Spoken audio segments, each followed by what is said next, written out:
Hello everyone and welcome to episode 3 of the Power of Books podcast. My name is Timo Jübner, I'm the founder of Timo's Notes, and every week I will interview popular non-fiction authors about their best-selling books. The goal of the show is to introduce you to new books, provide you with helpful advice and practical tools, and give you a glimpse behind the scenes of the book and beyond its contents. My guest today is Mads Tömörkènyi. Mads is the founder of MT Performance and the author of Human Mechanics. As a physical performance coach, he has worked with elite athletes like UFC fighter Alistair Overeem, members of the Danish national football team, and a lot of other professional athletes. In today's episode, we'll be talking about the importance of grounding, weight training, how to improve sleep, why nose breathing is essential, and a lot more.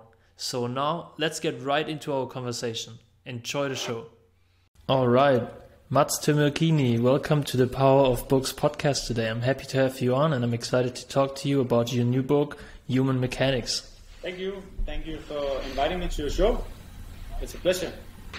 All right, so I came across you and I got to know you through your Instagram profile. You share a lot of great content on your Instagram profile surrounding all topics of health and fitness and wellness. And I really enjoy the content. So you also share a little bit about your story and how you developed nutrition-wise and everything, and that you changed a lot in your own health and fitness routine and your overall lifestyle. So I'm curious, can you tell the listeners and me a little bit about your story? What was your way of living in the past, and what does it look like now, and why has it changed? There's a vast difference from my past until now. I think that's a normal pattern in most people's life, especially in this field. So I used to be very unhealthy. It's not that I wasn't physically active. I've always enjoyed physical activity and using my body and expressing myself through my body.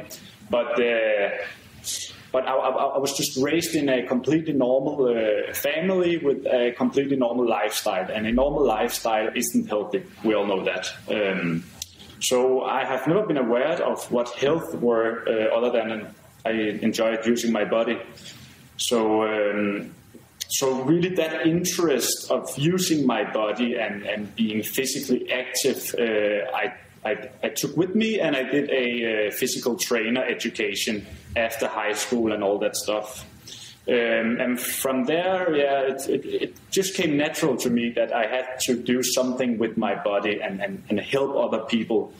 But it was really just recently that it developed to a more holistic concept about health, because I saw these insufficient values in everything that we did. And I found it insufficient that I could only help people physically. So my role as a physical trainer became not the optimal solution, because if we want to improve as human beings, there's a lot more to it than just physically.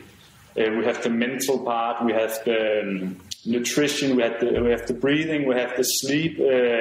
We have all these different small components that make up the human being and make up health, which is what I ended up writing a book about. So that's how I became engaged into all this. Very interesting, yeah. So it's interesting that this was one of your passions earlier, and you kind of knew that you wanted to go down this journey. Sure. So maybe first tell us a little bit more about the book. Mm-hmm. For those of you who are watching, I'm going to hold it in the camera right now. It's called Human Mechanics. So you mentioned a couple topics that you share already, but maybe go a little bit into detail. Who's the book for? What does it talk about? And what can the reader expect from the book? The book is for everyone that wants to self-improve or to help resolve their own issues, because literally we all have issues today. The society has issues. The system is based upon issues and illness. So I would say the book is for everyone, but of course you have to have some kind of interest in improving yourself. If you have an interest in improving yourself, the book is for you. It doesn't have to be a professional or anything like that. It can be people without any kind of knowledge within this field.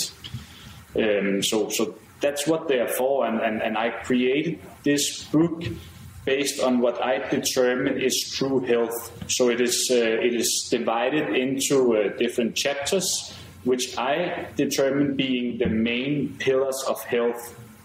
So we have the breathing foundation of health, we have the nutritional part, we have the movement part that is divided into the myofascial system, which is the connective net of tissues in the human body that responds to how we think and feel, but also to how we move.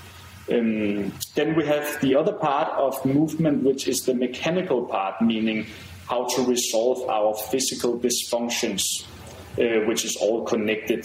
And then we have the last component that I call heal and recover, which is based on sleep, but really going into great details about everything that you can do to heal as a person, how to resolve stress, when is stress good, when is stress bad. So that's really the main pillars of this book that is initialized by an explanation of our system, of our capabilities as a human being. So that's briefly how the book is designed. Awesome. Yeah, thank you. And I like how you take a very holistic view, as you said, on health and fitness, and don't just focus on physical training, for example, but you focus on all the things that you find relevant.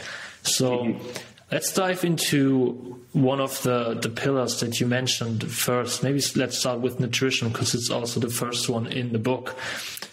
To be honest, I've been reading a couple books about nutrition, and as someone who's not an expert, I feel kind of confused because, you also mentioned that in the past you had a time where you were a vegan. So there are some experts who say that you have to go vegan and avoid all animal products. And then there are other experts who say, well, meat is actually healthy and animal products have a lot of valuable micronutrients and stuff like that. So maybe talk about your journey from how you became vegan, and then why are you not vegan anymore, and just your views on nutrition a little bit. Well, I have tried everything within nutrition. I read and I learn, and then I try it on myself. So I've obviously read a lot of stuff, and I've tried it on myself. So I've tried everything firsthand that I preach about. And I don't claim to have the answers. I also make that pretty clear in the book. And that's why I'm both covering the meat-eating part and the plant part. And then I'm trying to come up with a conclusion, even though that's impossible. But if we go a bit back, I started from eating literally everything to believing that veganism was the best thing. So I did a little experiment, as I'm always doing, and it didn't went so well. And I don't necessarily blame the vegan diet for that. It could have been myself. It could have been the duration of my diet not being long enough for me to create the proper stimuli. I don't know, but it was terrible. I really I shrunk in and I felt weak. Overall I just felt weak about the diet. So I returned to eating pretty much everything again. I became a little bit healthier, so I experimented more. I tried different stuff, but it was a mix of plants and meat. And it was only recently that I discovered the carnivore diet, which is the other end of the radical spectrum of diets. So really the opposite pole of veganism, where you only live by animal foods. And I did that because it made sense to me, and it still does. Because apparently animal foods contain pretty much all the nutrients that you need to survive. And I'm not saying that you cannot survive on a vegan diet alone, but from my perspective, you're better coped with an animal-based diet in terms of survival. And this is because the micronutrients are so vast in animal products, and the bioavailability of these nutrients are so great. So I tried this carnivore diet, and it ended up the same way that the vegan diet ended up to me. And I believe that this is because we need balance. So we shouldn't be radical in our way of thinking. This is imbalance, both from a mental perspective and from a physical perspective. Then we need the balance. So even if something is the best in terms of health, then if you stress about it, it becomes insufficient. So maybe the carnivore diet was the best for me, but because you stress about something, you have to eat a certain kind of foods. Then it becomes insufficient because the stress is overruling the benefits from the diet. And that's also what I ended up concluding in the book. Simply that how we respond to what we do is more profound than what we really do. And there's been a lot of studies on these things, actually lately, where they did a study on, it's called the mind over milkshake studies. So they had two people. These two people were consuming the exact same milkshake, just a regular, all normal milkshake. But one of the participants were told that this was I believe it was a 620 calorie shake, while the other person were told that this was a 140 calorie healthy shake. And they were actually able to see a significant measurable difference in their gut response, in their satiety levels, just from their belief of what they were consuming. But even though they're consuming the same thing, they could see a measurable gut response in their physiology because of what they was thinking. And I believe that's more profound in terms of nutrition than what we really eat. And that's basically what I end up concluding in the chapter. Of course, simplified. Wow. Yeah, sure. We can't go into full detail for that. The people will have to read the book, of course. But that's a very, very interesting takeaway. And I've seen this on your story before on Instagram. I remember you mentioned this once, that how we feel about what we eat is basically as important as what we eat. And I kind of try to remember that whenever I eat something that might be unhealthy or that I feel good about, I tend to remind myself, as long as I feel good about it, then that's very important too. So that's a very interesting takeaway. I think that's so maybe yeah. So to go on to the next. Do you want to add something? No, I would just say that it's all about the balance. And it's the most important thing is that we feel good. Of course, you cannot eat pizza and donuts and fries every day and feel good about that. There is a certain kind of difference there, but balance and happiness is the most important components of life. I like that. Yeah, that's right. And it's important that you made that distinction, that you cannot simply eat bad food and feel good about it. It won't help, but the balance, yeah, I like that. Sure. So to get to a second pillar that I find very, very interesting, which is breathing. And I've heard about this, for example, in the book by James Nestor, which is called Breath, that we are better off breathing through our nose instead of our mouth. And I find it very interesting what types of health benefits this has. So can you maybe explain a little why people should focus on breathing through the nose and maybe other related tips that will help people related to breathing? Sure, yeah, that may be the most important component of our breathing. It is to breathe through the nose, and that's an imprint in our body that we seem to have forgotten.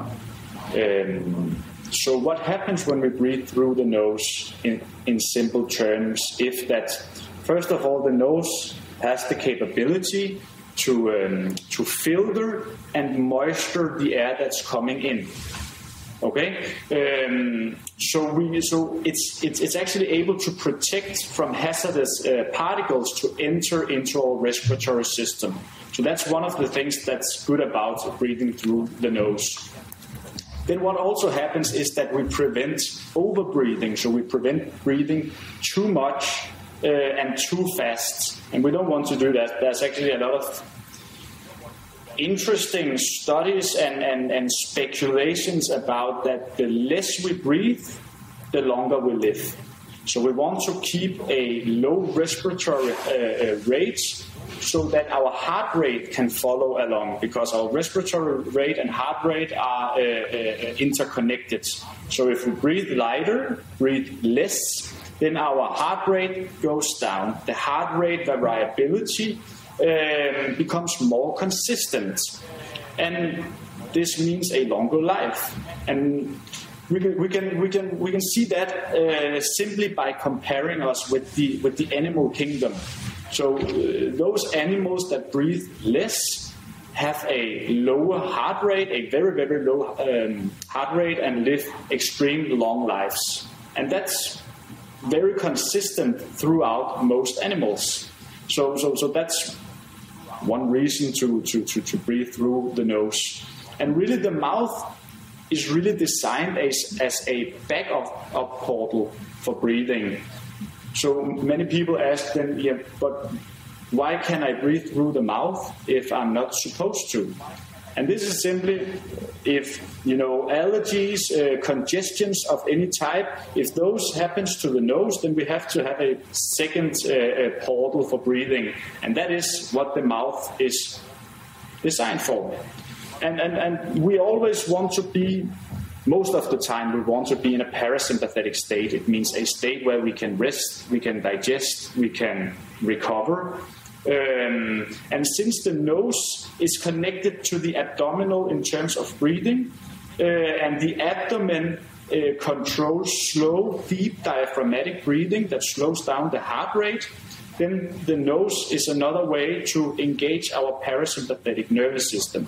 And the parasympathetic nervous system is the opposite of the sympathetic, which is the stress response, fight and flight. The parasympathetic is the rest and digest that recovers us. So, in simple terms, we want to recover as much as possible. Every time we don't face a threat, which we don't do today, but every time we don't exercise, we go to the sauna, we go to the ice bath, anything that induces acute stress, then we want to relax and recover. And we do that by nose breathing, by keeping our heart rate down, and by engaging the diaphragm, which is the breathing muscle that requires that we do deep but slow breathing. But this is a very extremely complex component of health and super interesting. So we could be talking about that for an hour, but in very simple terms, that's the way to get started. Start breathing through the nose, really. That's super interesting, as you said. And you mentioned how different breathing, either through the nose or the mouth, has an impact on if we are in a state of stress. And I also saw on your Instagram that you share videos from people in sports with different breathing patterns. And since I saw that, I'm a basketball player myself, and since I saw that, whenever I go to the free throw line, I focus on breathing through the nose, because you taught me that it helps me calm down, and that way I can perform a better free throw. So that's really, really interesting. I think that we can use this in sports as well to calm ourselves down. Yeah, I really believe that it's the future of sports, because I see it repeatedly every time I watch a match. Then before a throw, before a kick, before anything where the player has had a chance to pause and to calm down, they keep being in this stressful, shallow situation of breathing. And when you have this little pause to calm down, when you're not in a match setting, when you get the free kick or the penalty kick or whatever you get, you have this 1 minute to just calm down. So instead of breathing slow and deeply, you see this vertical, shallow breathing, which is primarily engaging the upper parts of the lung. This is what we call chest breathing. So instead of utilizing the full spectrum of the lungs, you're only using the upper parts of the lungs. So you're not filling up the entirety of the lungs with oxygen. So you cannot oxygenize the blood properly enough. So I think we're going to see a lot more to that in the next 5-10 years when people become aware of the importance of deep breathing.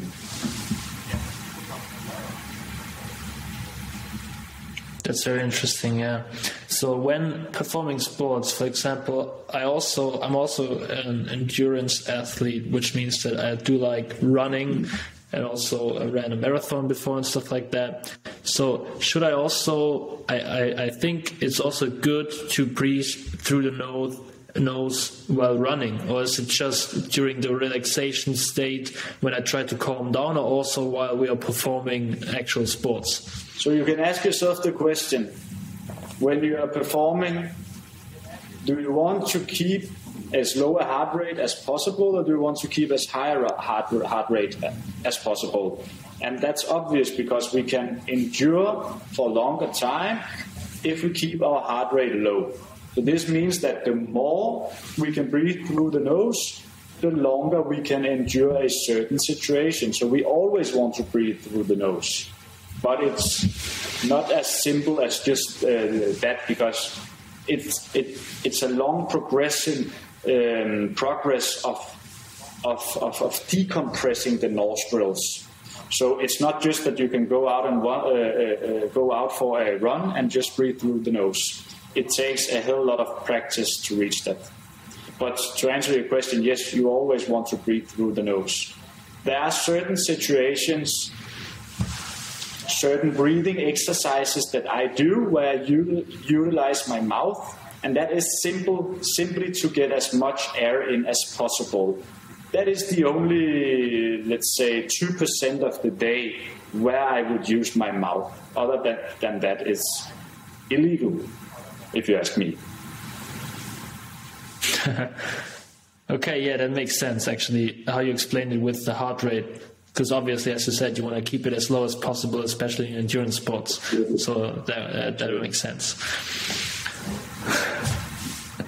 One other thing that I'm not quite sure how it fits in with the pillars from the book, but one thing I saw on your Instagram profile, which I thought was really interesting, is that you recently broke your pinky toe, right? Yeah. And you talk about that your go-to method for healing that is actually grounding. Mm-hmm.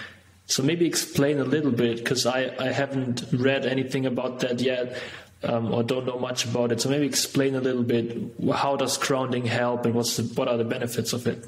So grounding is still a new field, and there aren't that much scientific reference to it.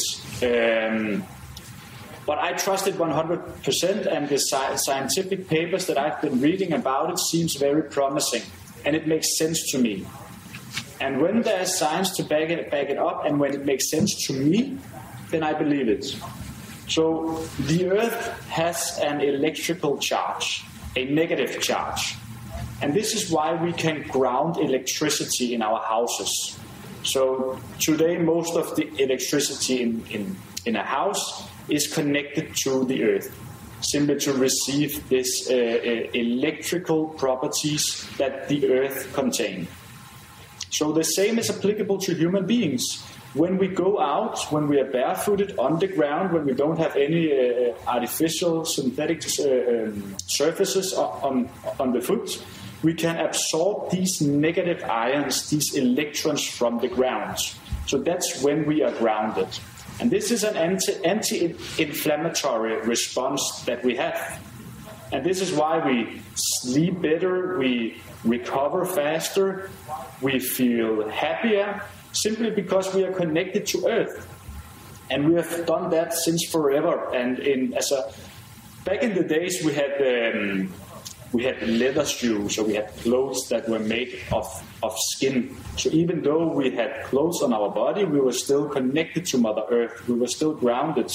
But today we have synthetic materials, and we are covering ourselves up with artificial layers of clothing that's inhibiting this ground contact, so we can induce this grounding potential. So that is basically what that is. We want to receive as many negative ions as possible. So we have the positive ions, we have the negative ions. And the negative ions, they're actually the good ones. They're ones that are present in nature. So they're present on the ground during thunderstorms, when it rains. They are the good guys. Then we have the positive ions. They come from pollution. They come from EMFs, from radiation, from cigarette smoke. We want to counteract that. So in simple terms, it's always about the balance between the positive ions and the negative ions. And in this world that we live in now, we have an abundance of positive ions exposure, all the pollution.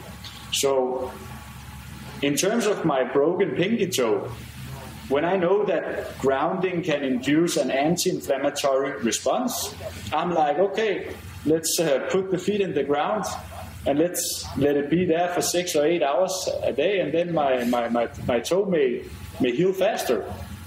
And I have no idea whether it healed faster or not, but I can feel the response when I'm doing grounding. I can literally feel that I'm sleeping better.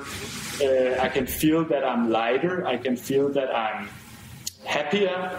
So I believe in grounding, and I believe in the studies that's been doing about grounding. And I think that's, once again, this is a topic of health that we're going to hear a lot more about in the future. Yeah, I believe so too. And what you explained is very interesting. And I've also heard that there are things like grounding mats or something like that you can use in your house for better sleep. So I think there's really something about this, as you said, that will help your overall health. And I haven't, as I said, explored it yet. I haven't tested it yet, but Sorry, go ahead. No, I was just saying that they even did a study on a Tour de France team once, where they could actively see that the riders that they were giving grounding exposure to overnight were healing faster in terms of their wounds. So, yeah, just to underline that it is an impressive new world of getting back to nature, of regaining our true health by joining Mother Nature.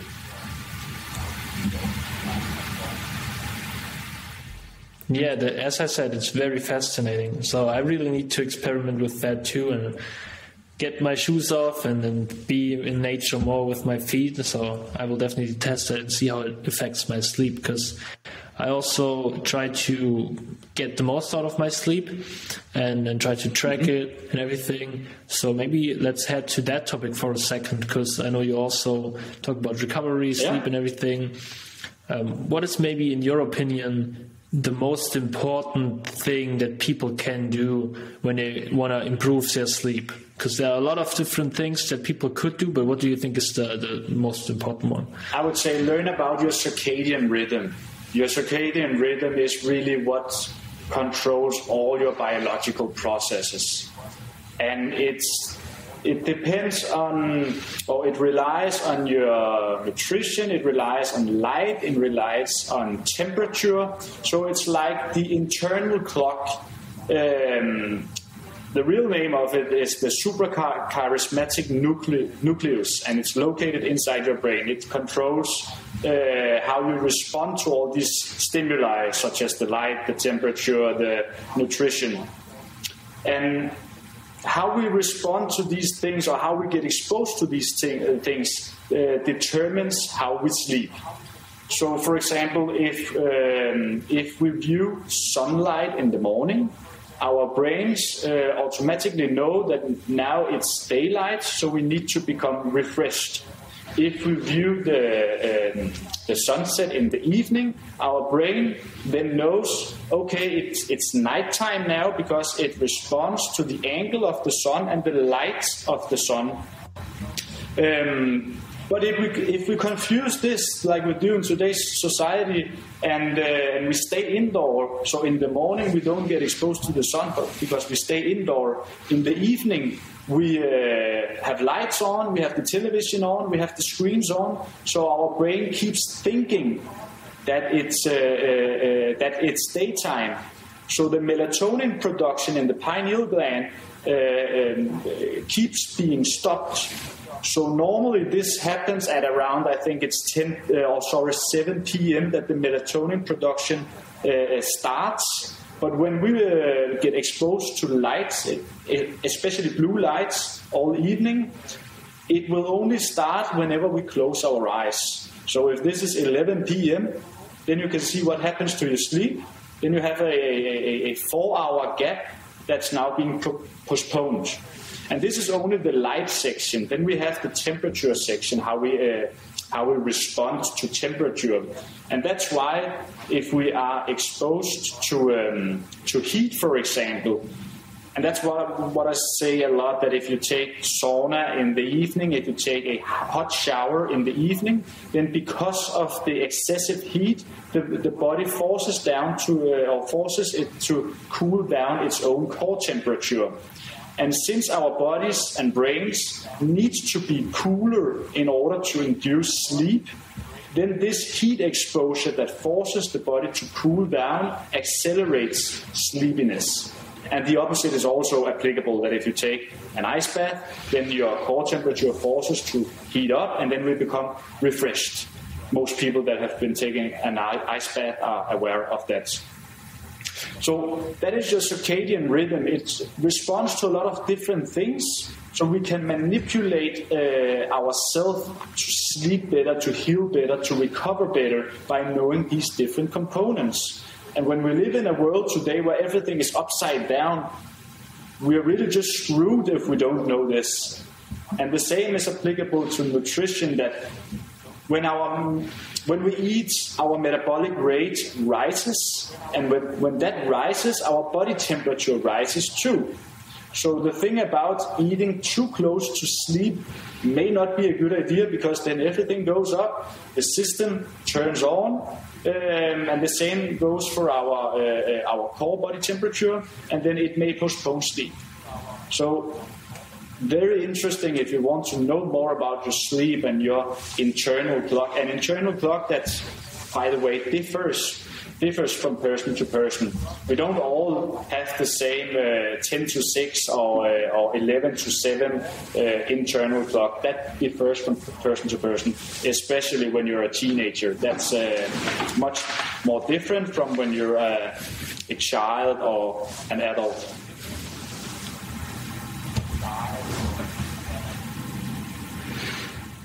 That's very interesting, yeah. And I've experienced that before, that when I go to bed and I've only had my last meal an hour before or something like that, I have a hard time falling asleep. So it's very interesting how we can impact our sleep by just focusing on a couple small things, as you said, maybe doing some heat exposure or taking a warm shower, focusing on getting our lunch or dinner earlier, and exposing ourselves to the sunset, which is also just beautiful to watch. So, I mean, that's another benefit. When all comes to all, sorry. And do you? When all comes to all, it's about getting back to nature. So the answer is always nature. The answer is always sunlight, fresh air, grounding, getting in a symbiotic relationship with animals. Eating organic food that you grow from the garden. The answer is always nature if we want to regain health. So from a simple perspective, our problem is that we are too far away from nature. We deviate too much from nature. So if we really want to live long, happy lives and really fix society and fix the system, we need to get back to nature. Take it more easy. relax.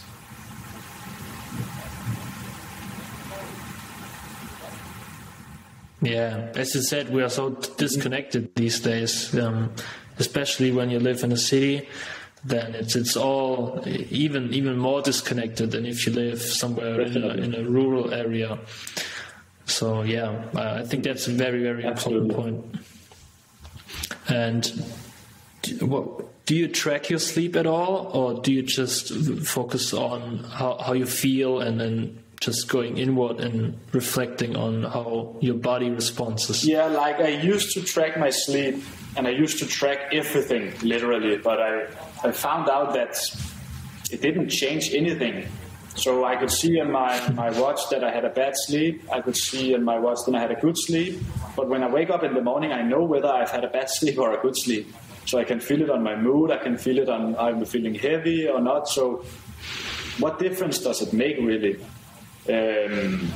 So I used to be very data-driven, everything data, everything measurable. But when you are in that setting, you forget to feel. You forget to go inside your body and feel what you really feel. So no, I don't really do that anymore. I try to become more conscious about what I feel and make that as the measurement instead of some data.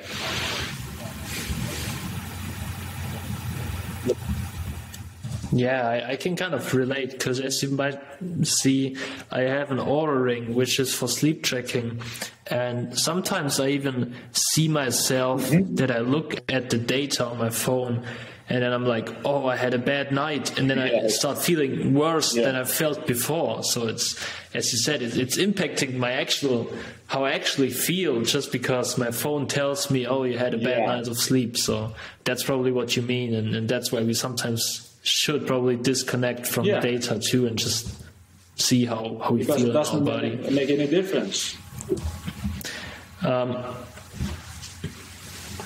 That's right. Yeah.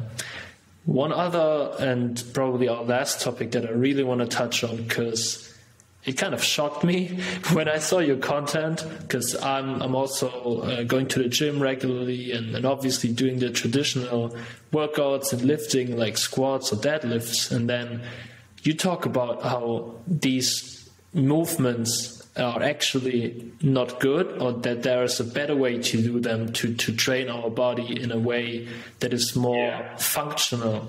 So maybe can you talk a little bit about what's bad about the traditional exercises and what other way is there to work out in a better way?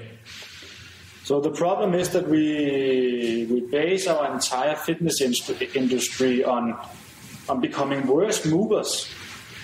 So we focus too much about burning calories, getting bigger muscles, insufficient values in general, I would say. And that ends up becoming where we become a species that takes the car to a gym to go on a treadmill and to do exercises that are locked, so they are staying within an artificial level plane.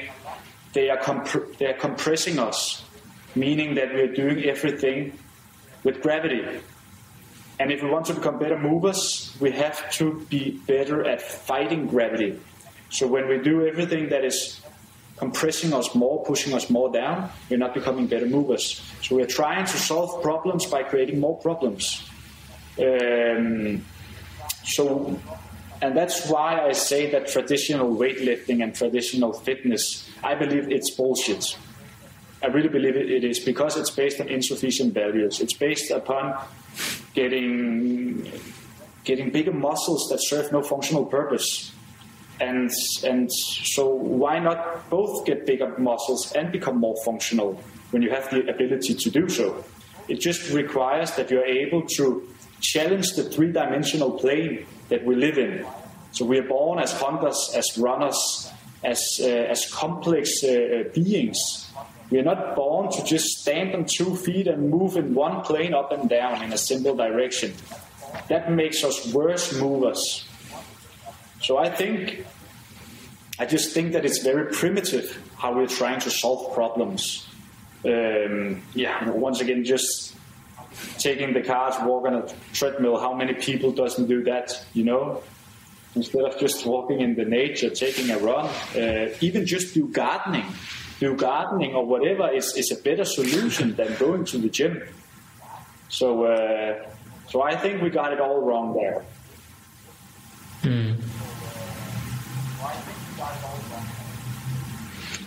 That's very interesting, yeah. And I also, when I go for runs, I always go in nature, and I also always leave my phone and headphones and everything at home and try to connect with nature, just listen to the sounds, the birds chirping and everything, because that I realize that makes my run a lot more productive. It gets my head clear and everything, so I try to do that. But in terms of exercising, what could I do, or what could people do instead of going to the gym and, let's say, do squats or deadlifts? Is there other exercises that they could do, or would you say they should just focus on a certain sport, maybe that builds muscle, like swimming? Yeah, you see, that's the problem. So what do you advise? Yeah, that's the problem, because my system is still so new that I'm unable to explain what can you do. So weightlifting and bodybuilding is so imprinted into our fitness system that everyone knows what a squat is. It's the simple and easy solution for everyone to go up and do a squat, or do biceps curls, or do bench press. But I'm still not there in my own development where I'm able to provide a solution that's applicable to everyone, except those that knows me or are on my 10-week course or have been reading my book or whatever.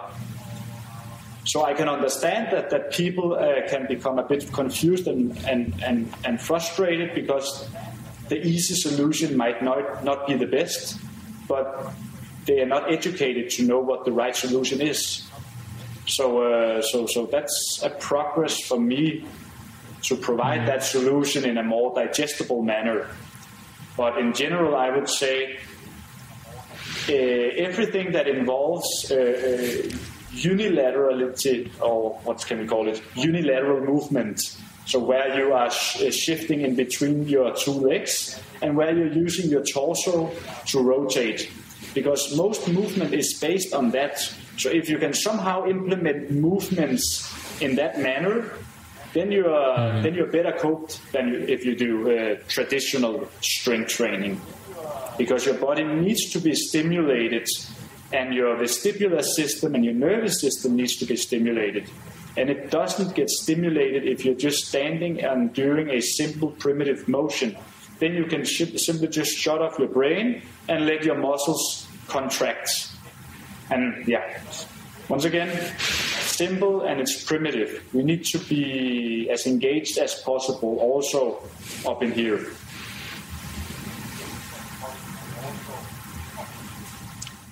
Yeah, well, as you said too, I think the main issue is that going to the gym and then bodybuilding is not about functionality. It's mostly about aesthetics and what it looks like and getting bigger, but it's not functional. So I think that's the biggest issue. And I think it's fair enough that you say you don't have a perfect solution for that yet, that you also need to still develop your system and everything.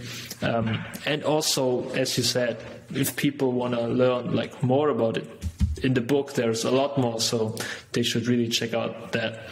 And I think you provided a ton of value so far. Sure. So since the podcast is called The Power of Books, and you also shared a couple of books before on Instagram and on your other channels, I'm curious to hear what would you say, which 2 or maybe 3 books have impacted your life the most? Oh, that's a difficult one. Mastery by Robert Greene, I think it's called. You know that book? Yeah. That was a great one also, because there's a lot of historical perspectives in there. Jordan Peterson, of course, his 12 Rules for Life. I just love that man. He's super intelligent, and I just feel that I'm growing whenever I'm listening to him. So I haven't actually read his book, I was listening to the book. Yeah, I think those maybe those that have impacted my life most. And in 10 minutes, I can 100% come up with 2 or 3 more that I forgot. But these are the ones that made a difference to me.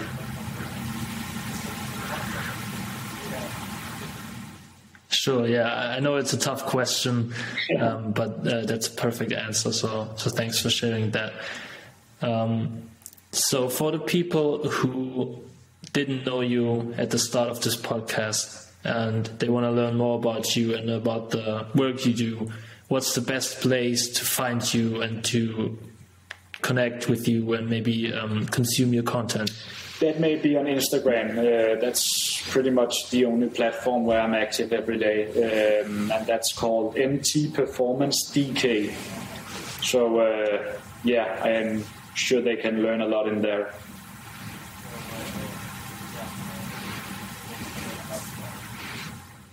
They definitely can. I mentioned a couple times posts and stories you made that have taught me quite well, so I can highly recommend the Instagram page. And obviously, again, we were talking about the book Human Mechanics. It just got released a couple days ago, so it's brand new for all the listeners who are interested in health, fitness, and overall well-being. I highly recommend checking it out. And if people want to go more into detail, Mads also has a 10-week course that you can take where he will take you through all of the details as well. So Mads, thank you so much for taking the time today. I really enjoyed our conversation. There were a ton of really, really interesting and fascinating things you explained. Sure. So thanks for that. And thanks for inviting me in. I hope this can get out to a lot of people and we can help more people with this. You are a book geek and I am a health geek. So hopefully we can help change lives.